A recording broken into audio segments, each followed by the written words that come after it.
वो क्रूस पर चढ़ा, लेकर हम सब के गुनाह, पिता का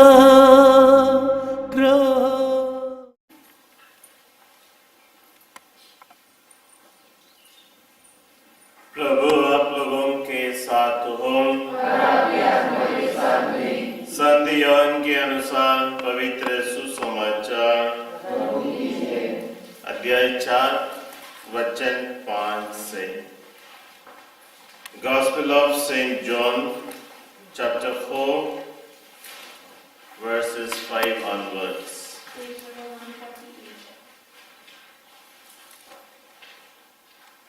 योहन के सुसमाचार अध्याय 4 वचन 5 से।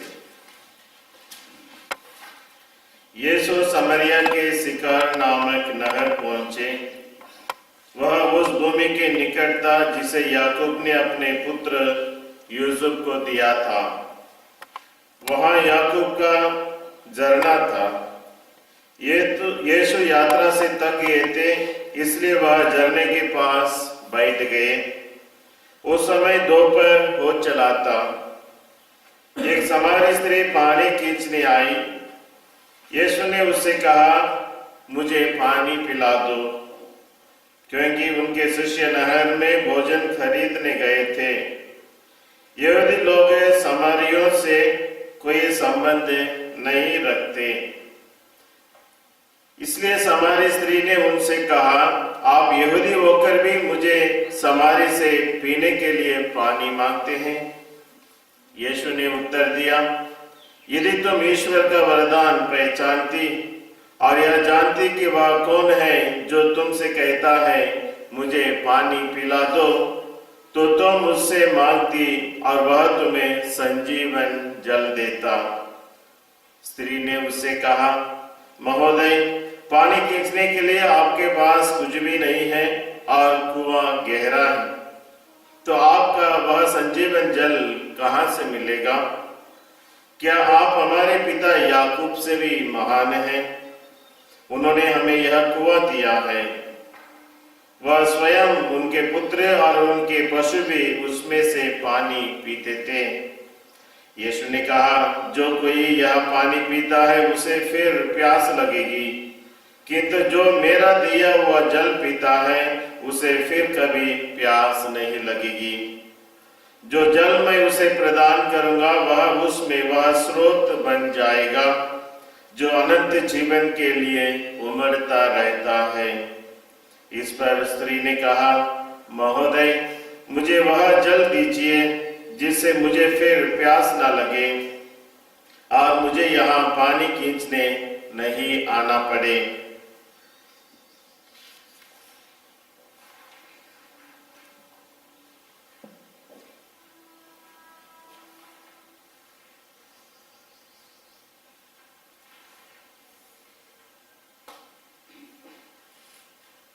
उस स्त्री ने कहा, उन्होंने मुझे वह सब जो मैंने किया है बता दिया है।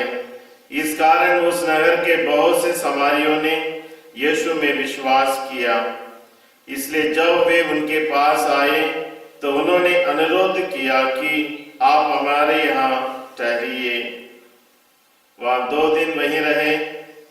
बहुत से अन्य लोगों ने उनका उपदेश सुनकर उनमें विश्वास किया और उस स्त्री से कहा, अब हम तुम्हारे कहने के कारण ये विश्वास नहीं करते। हमने स्वयं उन्हें सुन लिया है और हम जान गए हैं कि वह सचमुच संसार के मुक्तिदाता है। प्रभु का पवित्र सुसमाचार है।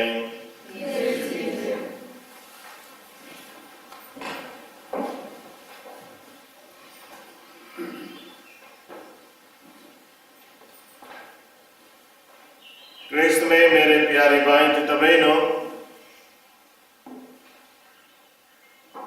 आज हम 40 के तीसरे रविवार में में प्रवेश कर चुके हैं। आज के सुसमाचार में प्रभु यीशु और सामरी स्त्री से वार्तालाप की संदेश हमें मिलता है। आप लोग सुने होंगे फादर डैमियन, सुने फादर डैमियन संत है। उन्होंने बेल्जियम के एक पुरोहित थे। उन्होंने एक द्वीप जिसका नाम था मलोकाई, जहां कोड लोग रहते थे, कोड लोग, और उनकी सेवा करने के लिए उस आइलैंड में पहुंच गए। और वहां ये कोड लोग बीमारी, गांवों से, अकेलापन से, पूरे संसार से, लोगों से अलग एक ऐसे स्थान पर रहते थे। वे समाज से तिरस्कृत थे और वो समय कोविड बीमारी के लिए कोई दवा इलाज नहीं थी। इसलिए फादर डैमियन क्या कर सकते हैं, उनके गांवों को पट्टी बांधते थे और उन्हें समझाते थे। उन्हें जरूरत है मिसा बलिदान, प्रार्थना वगैरह देते थे और इस प्रकार वे बीमारी के साथ ही एक अच्छा जीवन जीने के लिए उन्हें मदद करते थे। मरिया कोड लोग और फादर के बीच में एक प्रकार की बैरियर, बाधा है, रुकावट है, क्योंकि कोड लोग यही सोचते थे फादर डैमियन कितना भी हमारा सेवा क्यों ना करें, वह हमारे दुख दर्द को, तिरस्कार को जो हम अनुभव करते हैं उसे वह अनुभव नहीं कर सकता है। एक प्रकार की बाधा या बैरियर उनके और फादर के बीच में रहता था। अचानक एक दिन ऐसा हुआ, फादर जब प्रवचन दे रहे थे, उन्होंने कह दिया हम कोढ़ी लोग, वी लेपर्स। और जब इस पर फादर ने कहा वी लेपर्स, हम कोढ़ लोग, जितने भी कोढ़ लोग बैठे हुए थे उनके सबों के दिल में ऐसे करंट जैसा बहने लगा कि फादर भी हमारे साथ अभी कोढ़ी बन गई है, अभी वह हमारे दुख दर्द को समझ सकते हैं। जो बैरियर था, जो रुकावट था, वो दूर हो जाते हैं। फादर उनके साथ सेवा करते करते उस बीमारी को भी वो भी पाल लेते हैं। So the barrier is broken, he becomes one of them. अभी वे लोग एक साथ फादर को अच्छी तरह समझने लगे और फादर भी एक दूसरों को समझने लगे। और ऐसा हम आज के सुसमाचार में भी देखते हैं, एक प्रकार की बाधा या रुकावट है, barrier between Jesus and Samaria के लोगों के बीच में। 3 प्रकार की बाधा थी। यीशु जो यहूदी है और समारी जो अलग जाति के लोग हैं। पहला रुकावट था यीशु और समारियों के बीच में। बताया जाता है कि उस समय जो रिलीजियस लीडर, धार्मिक गुरु रहता है, शिक्षक रहता है, वह महिलाओं के साथ बात नहीं करना है। जो व्यक्ति बात करता है उनको बताया जाता है कि वह जीवन को बर्बाद की ओर ले जाता है। ईश्वर के नियमों के पालन में, ईश्वर के वचन के अध्ययन से वह दूर हो जाता है और अंत में उसे नरक जाना पड़ेगा। यदि यही विचार आज भी रहता है, बहुत दुखद बात है। मगर उस समय ऐसा एक बाधा थी, मगर यीशु इसलिए प्रशंसा के लायक है। इतनी बाधा और रुकावट होने के बावजूद भी उन बाधाओं को दूर करते हुए वो समारी के साथ वार्तालाप करते हैं। और दूसरी बाधा थी यहूदी और समारी लोग आपस में जाति बात के नाम से एक दूसरों से ना मिलते थे, ना बातें करते थे। और तीसरी बाधा है कि रिलीजियस मैटर, धार्मिक संबंधी बातों में, और समारी लोग ईश्वर की आराधना करते थे उस पहाड़ पर जिसका नाम था जेरूसलेम। ईश्वर की आराधना करते थे। कहां? यरूशलेम। यहूदी लोग कहां आराधना करते थे? यरूशलेम मंदिर में। तो यीशु क्या कहते हैं, अभी ना यरूशलेम मंदिर की जरूरत है, ना पहाड़ की जरूरत है। ईश्वर सच्चा आराधकों को चाहते हैं जो आत्मा और सच्चाई से उसे प्यार करते हैं। ना मंदिर की जरूरत है, ना पहाड़ की जरूरत है। इन दोनों बारियों को हटाकर हम सबों को पिता ईश्वर ऐसी आराधक चाहता है जो दिल से सच्चा है और उसे आत्मा से ढूंढता है। इसलिए ईश्वर की उपलब्धि सबों के लिए है। Everyone can look to the speak to the father. हर व्यक्ति पिता ईश्वर से मिल सकते हैं, बातें कर सकते हैं और उन्हें प्राप्त कर सकते हैं। तो इस प्रकार हम देखते हैं 3 बाधाएं हैं जो यीशु वो समारी स्त्री से बातें करने के लिए तोड़ते हैं। आखिर यीशु उस स्त्री से कहते हैं, मुझे पानी पिला दो, मैं प्यासा हूं। और वास्तव में यीशु साधारण शारीरिक के पानी प्यास बुझाने के लिए मात्र नहीं, उससे भी बढ़कर उस पापिनी स्त्री को प्राप्त करने के लिए, उस पापिनी स्त्री की आत्मा को बचाने के लिए यीशु उसके लिए प्यासे हैं। और इसलिए उन 3 बाधाओं को यीशु तोड़ते हैं। तभी हमारी पारी है, हमारे जीवन में ऐसी कौन से बाधाएं, रुकावट है जिसे हमें तोड़ना है और उस ईश्वर को प्राप्त करना है जो हम सबों के लिए सच्चा जल है, जीवंत जल है, जिसे पाने से हमें कभी प्यास नहीं लगेगी। तो हमें देखना है कि हमारे जीवन में ऐसी कौन से बाधाएं हैं, रुकावट है जो हमें ईश्वर से मिलने से रुकावट डालता है। कौन से रुकावट है साइमन? हम और ईश्वर के बीच में ऐसी कौन सा बाधा है जो हमें एक साथ लाने में आड़ा डालती है, अड़ंग डालती है?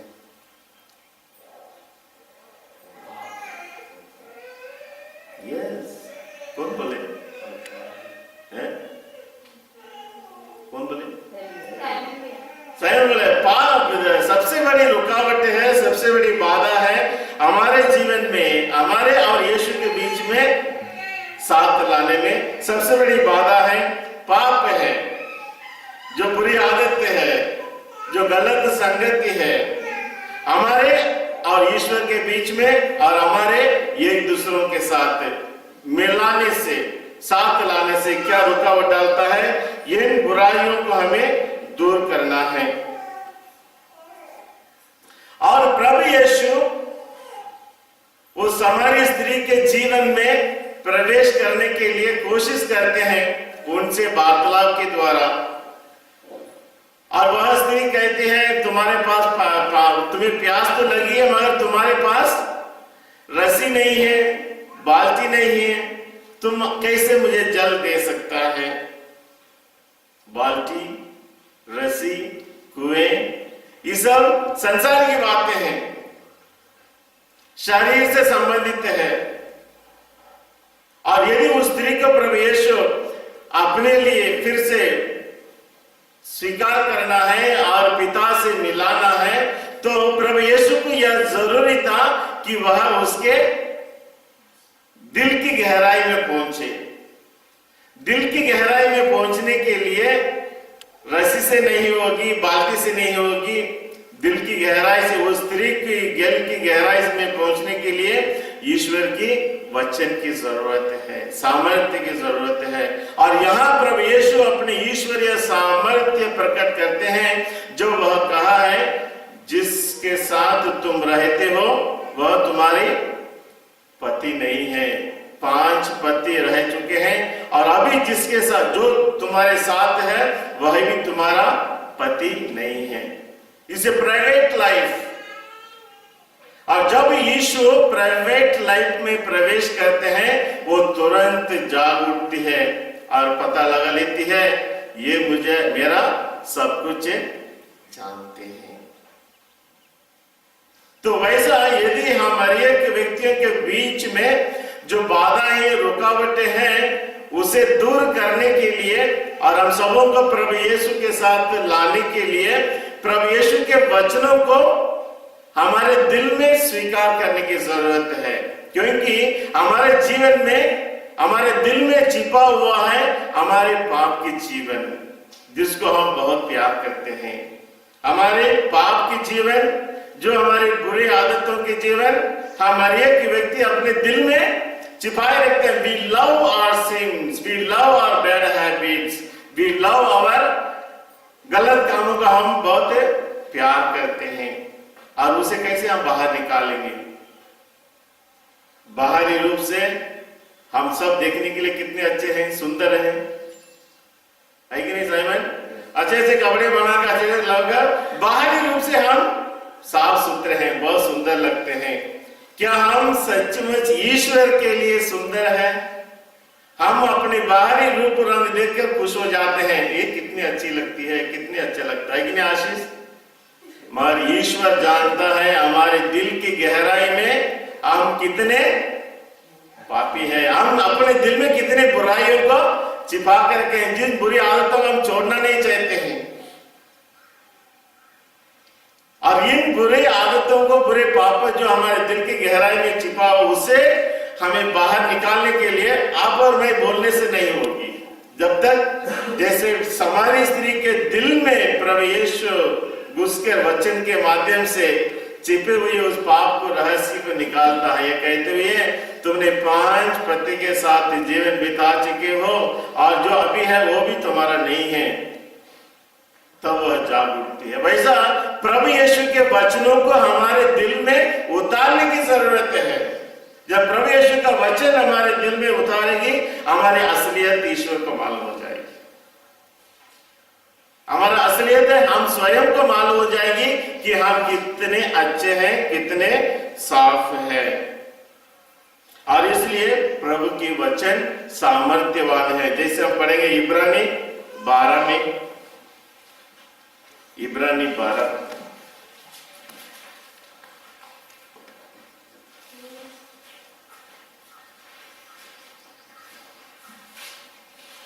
इब्रानी 4 में, 4:12 में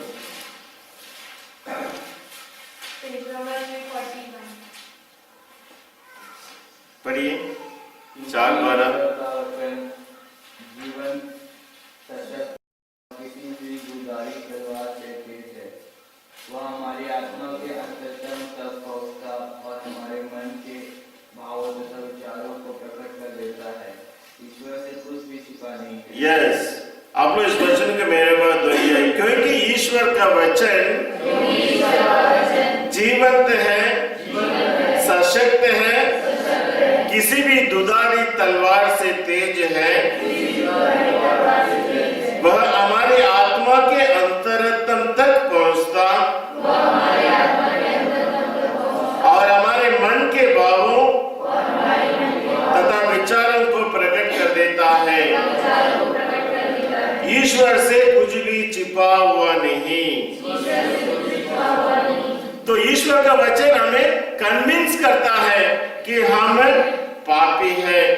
ईश्वर का वचन इतनी शक्तिशाली है, हमें ना केवल कन्विंस करता है हम पापी हैं, और हमारे मन को भी परिवर्तित कर देता है। ईश्वर का वचन इतनी सामर्थ्यवान है, वह हमें दिलासा भी देती है। और ईश्वर का वचन इतने सामर्थ्यवान है, जो घमंड है उन लोगों के घमंड को चूर चूर कर देता है और उन्हें नम्र बना देता है। और जो हम में जो बुरी आदतों की जड़ है, उसे जड़ से उखाड़ कर फेंकने में सामर्थ्यवान है। हमारे दिल में, आत्मा में जो स्वभाव है, जो ईश्वर के राज्य के लायक नहीं है, जो आदतें हमारे दिल में ऐसे जड़ पकड़ी है, जैसे कि हमारे आत्मा के स्वभाव जैसा हो क्यों ना हो, ऐसी गहरा आदतों को भी ईश्वर का वचन को जब हम ग्रहण करते हैं, वह हमें बाहर निकाल कर फेंक सकती है। और इसलिए जब इस वचन को हम दिल में स्वीकार करेंगे और जब हम अपने होठों से इसे घोषित करेंगे और जब हम इस वचन को अपने जीवन में जीने के लिए प्रयास करेंगे, तब हम इस प्रकार पाप मुक्त जीवन, हमारे दिल में जो रहस्य, पाप की रहस्य छिपा हुआ है, उससे मुक्त हो सकते हैं और जी सकते हैं। और इस वचन के सामर्थ्य से जो अंधविश्वास है वह हमसे दूर हो जाती है। इस वचन के सामर्थ्य से जो ढोंगीपन, हिपोक्रेसी हम दिखाते हैं, उसमें हम मुक्त हो जाते हैं और हम स्वस्थ हो जाते हैं। और इसलिए ईश्वर का वचन सच्चा वचन है, उसमें कोई झूठ नहीं है।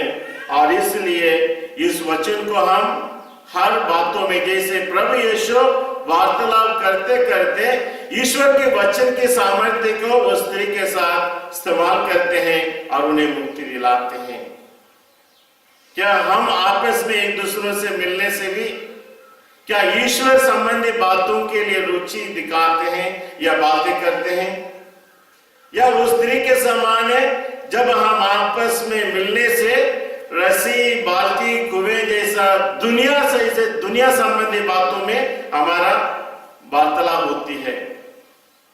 पूछने की बात है कि हम आपस में एक दूसरों से मिलने से साइमन, क्या हम ईश्वर संबंधी बातों में चर्चा करते हैं या दुनियादारी की चर्चा करते हैं? है कि नहीं आशीष?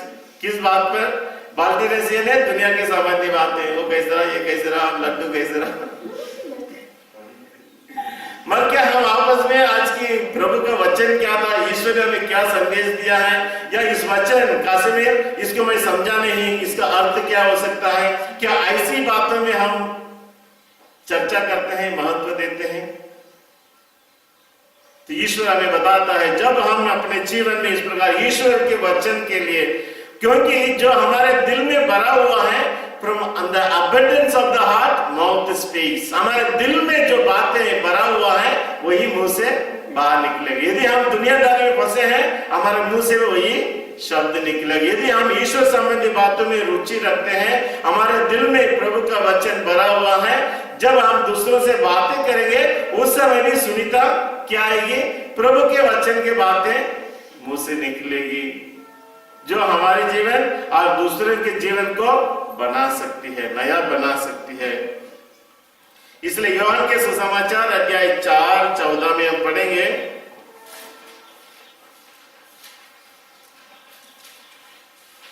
यूहन्ना के सुसमाचार 4:14 में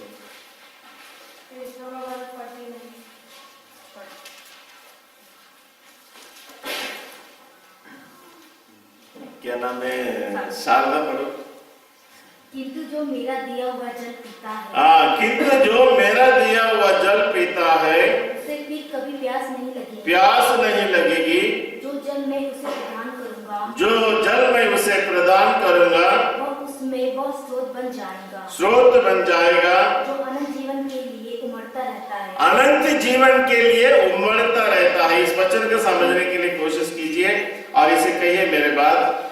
जो मेरा दिया हुआ जल पीता है, जो मेरा दिया हुआ जल पीता है, उसे फिर कभी प्यास नहीं लगेगी। उसे फिर कभी प्यास नहीं लगेगी। जो जल मैं उसे प्रदान करूंगा, जो जल मैं उसे प्रदान करूंगा, वह उसमें वह स्रोत बन जाएगा, वह उसमें वह स्रोत बन जाएगा, जो अनंत जीवन के लिए उमड़ता रहता है।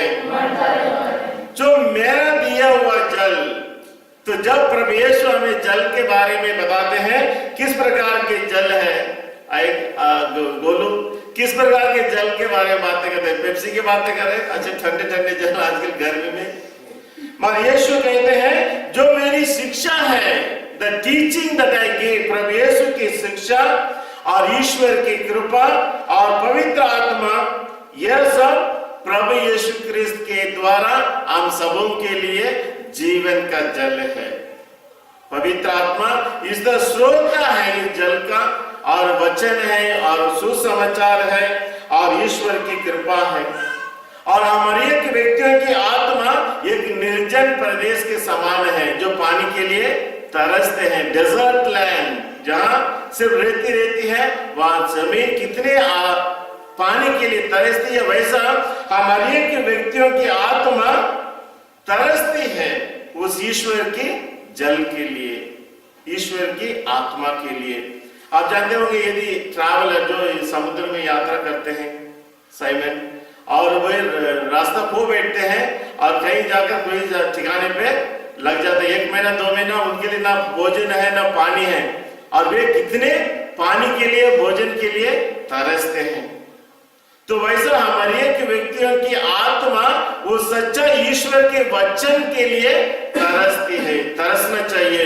और जब हम आत्मा तरसती है, प्रभु यीशु क्रिस्त का वचन, प्रभु यीशु क्रिस्त की आत्मा हमारे दिल में प्रवेश करती है और उस प्यास को बुझाती है।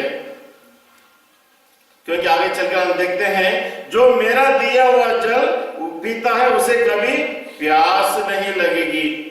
क्योंकि जब प्रभु यीशु की आत्मा जो वह जीवंत जल है हमारे दिल में आ जाता है, फिर हमें किसी बात की जरूरत नहीं होती है, दुनिया की चीजों की चिंता नहीं होती है। और वचन कहता है उसमें स्रोत बन जाएगा। पवित्र आत्मा हमारे दिल में आने से प्रभु यीशु की ओर और प्रभु यीशु की सभी आशीष और कृपाओं से हमें संपन्न बना देता है, और इसलिए हमें किसी चीजों की जरूरत नहीं होती है। और वो कहता है पवित्र आत्मा हमारे दिल में आकर जीवन के जल के रूप में उमड़ते रहता है। उमड़ते रहता है मतलब it's like a spring bubbling out, इन्हें हमेशा नया जल मिलते रहता है। ये तालाब के समान नहीं, ये कुआं के समान नहीं, इट इज संजीवन जल। पवित्र आत्मा हमारे दिल में आने से वो उमड़ते हुए जल के समान हमें हमेशा नया नया प्रेरणा देती रहेगी, नया जीवन देती रहेगी, नई इच्छा देती रहेगी, वो सच्चा ईश्वर की खोज में लगे रहने के लिए। इसलिए यीशु संकेत करते हैं मेरा दिया हुआ जल, वह पवित्र आत्मा यदि हमारे दिल में आत्मा में आ जाता है, फिर हमें दुनिया की चीजों के लिए प्यास नहीं रहेगी और ढूंढेंगे नहीं, चिंता नहीं करेंगे। और कहता है यह जल अनंत जीवन की ओर तुम्हें ले जाएगी। अनंत जीवन, ना केवल इस दुनिया की जीवन, मगर इटर्नल लाइफ की ओर हमें संकेत करता है। यूहन्ना के सुसमाचार अध्याय 7:37 में हम पढ़ेंगे।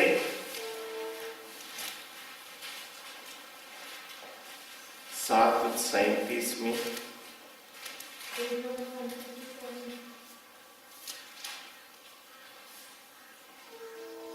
7:33 कौन पढ़ेंगे? फिलोमिना 37 7:37 पर्व के अंतिम और मुख्य दिन ईसा उठ खड़े हुए और उन्होंने पुकार कर कहा, यदि कोई प्यासा हो तो वो मेरे पास आए। जो मुझ में विश्वास करता है वो अपनी प्यास बुझाए, जैसा कि धर्म ग्रंथ में लिखा है। यस, जो मुझ में विश्वास करता है वह अपनी प्यास बुझाओ। उसके पहले कहते हैं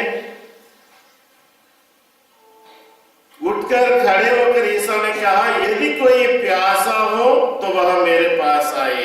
जो कोई व्यक्ति मुक्ति की आशा में है, salvation that Jesus came to give, उस मुक्ति की आशा में है, उसके लिए प्यासे हैं, भूखे हैं, तो मेरे पास आओ, मैं तुम्हें तृप्त कर दूंगा, वह संजीवन जल तुम्हें दे दूंगा, फिर जिससे तुम्हें फिर कभी प्यास ना लगे।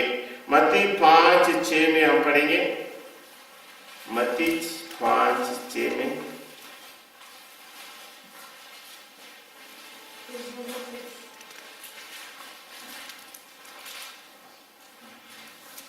5:6 में धन्य है वे जो धार्मिकता के भूखे और प्यासे हैं, वे तृप्त किए जाएंगे। आप लोग बच्चों मेरे मत दोहराइए, धन्य है वे जो धार्मिकता के भूखे और प्यासे हैं, वे तृप्त किए जाएंगे। अल्विन, हमें प्यासा रहना है, भूखे रहना है, किस बात के लिए? धार्मिकता के लिए, ईश्वर के वचनों के लिए, ईश्वर की संबंध, ईश्वर के साथ संबंध जोड़ने के लिए, मिलने के लिए हमें प्यासे रहना है, भूखे रहना है। और जब हमारे दिल में इस प्रकार के the good desire in our heart, प्रभु यीशु को पाने के लिए, प्रभु यीशु के वचनों को सुनने के लिए जब हम भूखे प्यासे रहते हैं, हम तृप्त किए जाएंगे। गॉड विल नेवर डिसअपॉइंट अस। ईश्वर हमें कभी निराश नहीं करेगा जब हम इस प्रकार के अच्छी चीजों के लिए हमें भूखे और प्यासे रहते हैं। है कि नहीं शारदा? किस बात के लिए हमें भूखे प्यासे रहना है? धार्मिकता के लिए भूखे रहना है, प्यासे रहना है। प्रभु के वचनों के लिए, प्रार्थना के लिए हमें भूखे प्यासे। अरे आज प्रार्थना हुई नहीं, चलो कम जल्दी विल प्रे। प्रार्थना नहीं हो गई तो हम इस प्रकार उस इच्छा को हमें प्रकट करना चाहिए। जब इस प्रकार का हमारे दिल में वह इच्छा आ जाती है धार्मिकता के लिए, प्रभु के वचनों के लिए, प्रभु के प्यार के लिए, जिससे गॉड विल सेटिस्फाई। हमारे भूख और प्यास को जरूर ईश्वर हमें शांत करे। इसलिए हमारे दिल में ऐसी इच्छा और आशा होना चाहिए। स्तोत्र ग्रंथ 42:1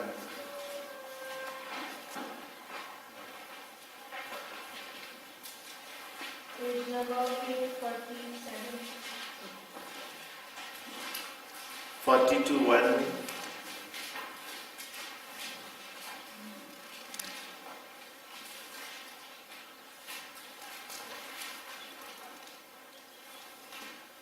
42:1 पढ़िए जयंती। ईश्वर मुझे न्याय दिलाएगा। 42:2 42:2 में ईश्वर जैसे हरनी जलधारा के लिए तरसती है। ईश्वर जैसे हरनी जलधारा के लिए तरसती है, वैसे मेरी आत्मा तेरे लिए तरसती है। यस। तो हम सबों के दिल में जैसे हिरनी पानी के लिए एक हफ्ता पानी में तरसती है, ढूंढती है, उसी प्रकार की तलाश हमारे दिल में ईश्वर के प्रति होना चाहिए। है कि नहीं सही में? एक हफ्ता हो गया, अभी अगले हफ्ता ही आप लोग चर्च में आएंगे तो आपके दिल में ऐसे हिरनी के साथ इच्छा होना चाहिए, कब इतवार आएगी, कब हम चर्च जाएंगे, कब हम प्रभु का वचन सुनेंगे। नहीं कि बोलो ऐसे आराम से चलेंगे, चलो एक हफ्ता हो गया, थोड़ा घूम फिर आ जाएंगे, मिस्सा चाट हो गया, गाना भी हो गया, बड़ी धीरे धीरे। नहीं, हिरनी जैसे तलाश करती है, ढूंढते रहती है, प्यासे हिरन के जैसा हम प्रभु के सानिध्य में आने के लिए हमें तरसना चाहिए। क्या हमारे दिल में ऐसी तरस है, इच्छा है? शारदा अरे चलो पिछला एक हफ्ते नहीं गए तो क्या हो गया, आराम से चलेंगे। नहीं, हम प्रभु के लोग, प्रभु की यदि आत्मा से संचालित है, वह प्रभु की आत्मा हमें जीवन के पास ले जाएगी। इसलिए हमें निरंतर उस आत्मा से संचालित होने की जरूरत है। 63:1 स्तोत्र ग्रंथ 63:1 सुनीता पढ़िए। 63:1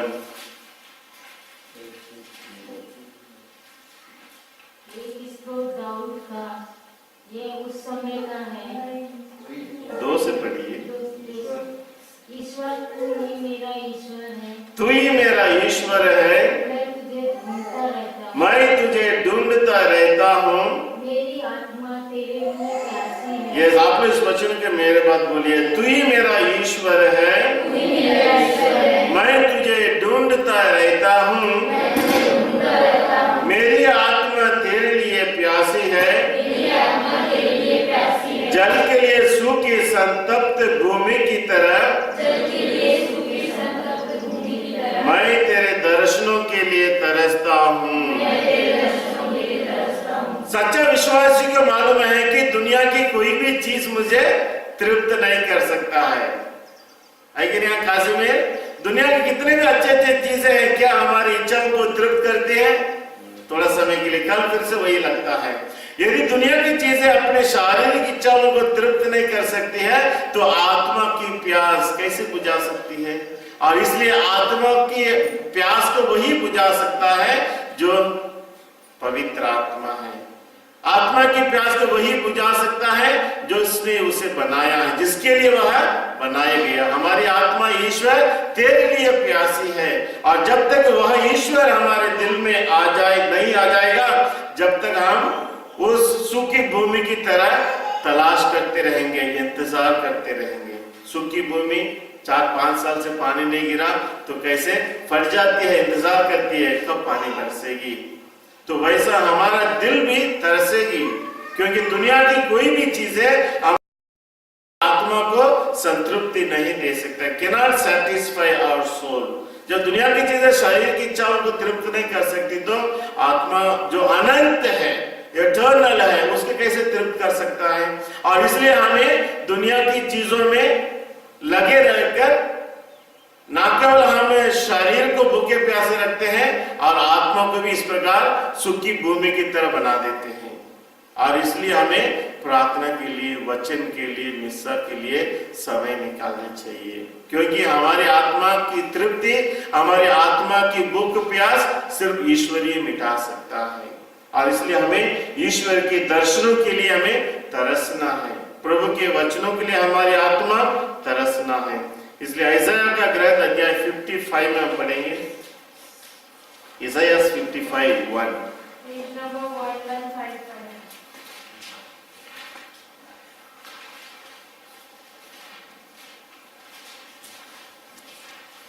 वंदना 55:1। तुम सब जो प्यासे हो, पानी के पास चले आओ। यदि तुम्हारे पास रुपया नहीं हो तो भी आओ। यस, पढ़िए। मुफ्त में अन्न खरीद कर खाओ। मुफ्त में अन्न खरीद कर खाओ। दाम चुकाए बिना। दाम चुकाए बिना। अंगूरी और दूध खरीद लो। दूध खरीद लो। जो भोजन नहीं है उसके लिए तुम लोग अपना रुपया क्यों खर्च करते हो? यस, जो भोजन नहीं है उसके लिए तुम अपना पैसा क्यों खर्च करते हो? जो तृप्ति नहीं दे सकता उसके लिए परिश्रम क्यों करते हो? परिश्रम क्यों करते हो? मेरी बात मानो। मेरी बात मानो। तब खाने के लिए तुम्हें अच्छी चीजें मिलेगी। अच्छी चीजें मिलेंगी। और तुम लोग पकवान खाकर प्रसन्न रहोगे। पकवान खाकर। पकवान क्या बनाएंगे कोई शानदार पकवान बनाएंगे क्या? नया मकान बन गया तो पकवान बनाएंगे। नया मकान बन गया तो पकवान बनेगा। यहाँ यीशु कहता है तुम जो पास पैसा नहीं है तो भी आओ, बिना पैसा का दाम चुकाए बिना दूध और अंगूरी मिलेगी, रस मिलेगा। वाओ, किसकी ओर यीशु ईश्वर हमें संकेत करते हैं? यही इसी को हमें सबों ईश्वर कहता है तुम सबके सब मेरे पास आओ। यानी प्रभु यीशु क्रिस्त के पास है मुक्ति, साल्वेशन मुफ्त में मिला है सबों के लिए। सभी कोई यीशु के पास आ सकते हैं, उस मुक्ति को प्राप्त कर सकते हैं जहां दाम चुकाए बिना, क्योंकि यीशु स्वयं हमारे लिए दाम चुका दिया है। कैसे दाम चुकाया उसने? अपना रक्त बहाकर प्रभु यीशु हम सबों के लिए उस अनंत जीवन को, मुक्ति को देने के लिए तैयार है। इसलिए हमें पैसा की खर्चा करने की जरूरत नहीं। इसलिए कहता है जो भोजन नहीं है उसके लिए तुम अपना पैसा क्यों खर्च करते हो? जो तुम्हें तृप्त नहीं कर सकता उसके पीछे क्यों भागते हो? इसलिए तुम मेरे पास आओ, मुफ्त में मिलेगी अनंत जीवन, मुफ्त में मिलेगी ईश्वरीय जीवन। और इसलिए यीशु कहता है तुम सबके लिए है, हर व्यक्ति के लिए है और सबों के लिए और सारी मानव जाति के लिए freely available the salvation which Jesus came to give. और मुफ्त में मिलने से उसको कोई महत्व नहीं बोलते, नहीं कुछ तो पैसे देना पड़ेगा, मगर जीसस गिव्स फ्रीली। और इसलिए उस मुक्ति को अपनाने के लिए हमें तैयार होना चाहिए। We must be ready always. यदि प्रभु यीशु इस प्रकार हम प्रभु यीशु को और स्वर्ग को अपना लेंगे, मुक्ति को अपना लेंगे, क्या हमारे जीवन में किसी बात की कमी हो सकती है? क्या हमारे जीवन में किसी बात की असंतुष्टि, अनसैटिस्फैक्शन हो सकता है? यदि यीशु और स्वर्ग हमारे पास है तो we will have everything that we need. इसलिए हमें भूख प्यास अनुभव करने की जरूरत नहीं, और इसलिए हमें प्रभु के पास आने की जरूरत है। आमोस 8:11, आमोस 8:11।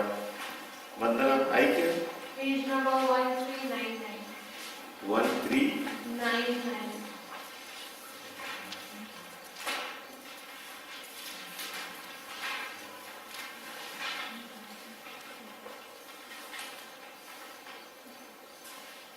आमोस का ग्रंथ 8:11 में पढ़िए। यह प्रभु की वाणी है। यह प्रभु की वाणी है। वे दिन आ रहे हैं। वे दिन आ रहे हैं जब मैं इस देश में भेजूंगा। भूख भेजूंगा, रोटी की भूख और पानी की प्यास नहीं, बल्कि प्रभु की वाणी सुनने की भूख और प्यास। प्रभु की वाणी सुनने की भूख और प्यास। अकाल भेजेगा ईश्वर। यदि हमारे पास समय जो वक्त है, जो समय है, जो सुविधाएं उपलब्ध है, उसको स्वीकार करते हुए प्रभु के वचन को खोज में नहीं जाएंगे तो ऐसी अकाल पड़ जाएगी प्रभु के वचनों के लिए। फिर हम एक समुद्र से दूसरे समुद्र तक तलाश में जाएंगे। मेरे ईश्वर, आपके वचन सुनाने वाले कोई नहीं। ऐसी भूख और प्यास भेजूंगा, रोटी की नहीं और पानी की नहीं, मगर ईश्वर की वचन की भूख और प्यास। और इसलिए हमें ऐसी मौका ईश्वर को नहीं देना चाहिए। God should not send famine. और इसलिए हमें जो वक्त मिल रहा है, जो सुविधाएं हमें उपलब्ध है वचन सुनने के लिए, उसे हमें लाभ उठाना चाहिए, है कि नहीं शारदा? और इसलिए इसको हम अनदेखा नहीं करना चाहिए। नहीं, यीशु कहता है मैं तुम्हारे बीच में ऐसे अकाल भेजूंगा, फिर आप ढूंढते रह जाओगे फादर के लिए, वचनों के लिए। हमें वचन सुनाने वाले, समझाने वाले कोई नहीं, हम तलाश करते रहेंगे। आशीष। और इसलिए जो ईश्वर ने वरदान दिया है उसको हम इस्तेमाल करते हुए ईश्वर के वचनों में रुचि दिखाना चाहिए, प्रभु के पास आना चाहिए। सुक्ति ग्रंथ 25 में हम पढ़ेंगे, 25-25। देख वो क्रूस पर चढ़ा, लेकर हम सबके गुनाह, पिता का क्रोध 25-25। दिल में लिए दूर देश से मिला शुभ समाचार, देख वो शीतल जल जैसा। आप इस वचन में बोलिए, दूर देश से मिला शुभ समाचार, प्यासे कंठ के लिए शीतल जल जैसा है। ये दूर देश कहाँ है? एग्जैक्टली, स्वर्ग इस दूर देश है जहां से हम सबों के लिए शुभ संदेश यीशु के द्वारा मिली है। और जब उस यीशु के वचनों के लिए हम प्यासे हैं तो हमें, हमारा दिल जब सूखा भूमि की तरह तड़पता है, प्रभु यीशु का वचन हमारी प्यास को बुझा सकती है। और इसलिए दूर से आए हुआ, स्वर्ग से आए हुए शुभ संदेश, प्रभु का वचन सबों के लिए है, इसलिए से हम अपनाना चाहिए। आइज़ाया 35:5। पता था पाप क्या है, खुद वो पाप बन गया, कि हम प्रभु की कृपा में धर्मी। आइज़ाया 35:5-8। जिसको ना पता था पाप क्या है, खुद वो पाप बन पहले कौन पढ़े? इसके प्रभु की कृपा में धर्मी बन सके। देख वो क्रूस पर चढ़ा, लेकर हम सबके गुनाह, पिता का क्रोध सहा, दिल में क्षमा। तो यशायाह नबी हमें बताते हैं, जब हम प्रभु के वचनों को स्वीकार करेंगे, प्रभु यीशु का वचन हमारे जीवन में चमत्कार करने वाले हैं। अंधे देखने लगेंगे, गूंगे बोलने लगेंगे, और जो लोग सुनते नहीं थे वे सुनने लगेंगे। ये सब प्रभु के वचनों की सामर्थ्य है। जो प्रार्थना करना नहीं आता था, जो प्रभु के बारे में बोलने के लिए नहीं आता, उनके मुंह खुल जाएगी जब हम प्रभु के वचनों को सुनते हैं, जब हम प्रभु के वचनों को स्वीकार करते हैं। क्योंकि प्रभु का वचन ही वह जल है, पवित्र आत्मा और उसका सामर्थ्य है। मेरा दिया हुआ जल पीने वाला, जिसको कभी प्यास नहीं लगेगी। और इसलिए हम अपने जीवन में उस जल के लिए प्यासे और भूखे रहना। तो आइए प्रार्थना करें। बलि चढ़ाकर हे दयामय आपके बेटा प्रभु यीशु क्रिस्त के नाम से हम आपको धन्यवाद देते हैं आज के वचनों के लिए। प्रभु यीशु ही हम सबों की आत्मा के लिए, प्यासी आत्मा के लिए चले हैं। हमारे एक व्यक्तियों के दिल में ऐसी भूख और प्यास पैदा कर, ताकि हम दुनिया की चीजों की खोज में लगे रहें। हमारा सच्चा प्यास बुझाने वाला उस ईश्वर के वचन की खोज में लगे रहें। प्रभु यीशु ही हमारा स्वर्ग है, प्रभु यीशु ही हमारा जीवन का सब कुछ है। यदि हम प्रभु यीशु को पा लिया, प्रभु यीशु की आत्मा को पा लिया है, तो हमारे जीवन में जो भूख प्यास है दुनियादारी के लिए वो समाप्त हो जाएगी और हम इस प्रकार प्रभु यीशु से बढ़कर, वचन से बढ़कर उस राज्य की खोज में लगे रहे जो हमें अनंत जीवन की ओर देखो क्रूस पर चढ़ा, लेकर हम सबके गुनाह, पिता का क्रोध सहा,